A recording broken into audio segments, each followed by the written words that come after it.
Alors, sur Cardiac, Tesla est la marque auto la plus puissante au monde. L'américain Tesla est le constructeur automobile le mieux classé du dernier top 100 des marques les plus puissantes du monde. Chaque année, la société d'études Kantar établit son top 100 des marques les plus puissantes au monde, lequel est calculé en tenant compte à la fois de la capitalisation boursière et de la façon dont les marques pilotent leur croissance. La valeur cumulée de ces 100 marques dépasse les 7000 milliards de dollars. Dans un classement dominé par Amazon, marque valorisée par Kantar à hauteur de 683 milliards de dollars, suivi par Apple 611 milliards et Google 457, on trouve bien sûr plusieurs constructeurs automobiles. Sans véritable surprise, le premier d'entre eux est 47 au classement général. 47e donc, c'est Tesla, dont la valeur Kantar s'établit à 42,6 milliards de dollars, valeur en hausse de 275% par rapport à 2019. Cette progression est la deuxième plus forte de l'histoire de ce classement.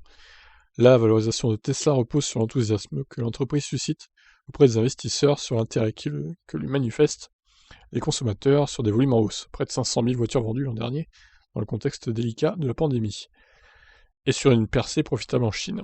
Tesla profite aussi à plein de son statut intermédiaire entre constructeur automobile et champion de la haute technologie, avec des voitures qui illustrent à merveille le concept de smartphone roulant. Selon Kantar, Tesla matérialise le changement de paradigme qui est en train de s'opérer dans le secteur du luxe premium. En plus des performances de conduite élevées et des finitions exquises, le luxe englobe désormais des avancées en matière de logiciels, de durabilité et de service client.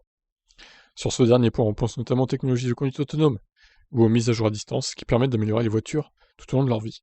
C'est d'ailleurs dans le domaine du logiciel que les constructeurs puiseront d'énormes leviers de croissance dans les années à venir. Derrière Tesla, on trouve tout de même quelques constructeurs traditionnels dans ce top 100. Citons notamment Toyota, 64e du classement général avec 26,9 milliards de valorisation, Mercedes 67e, 25,8 et BMW 71e, 24,8. Aucun constructeur français, hélas, même si Renault est cité dans le rapport Kantar pour l'excellent rapport prix-prestation de sa Zoé, ainsi que pour sa démarche de transformation de l'usine de Flins en refactory spécialisée dans l'économie circulaire.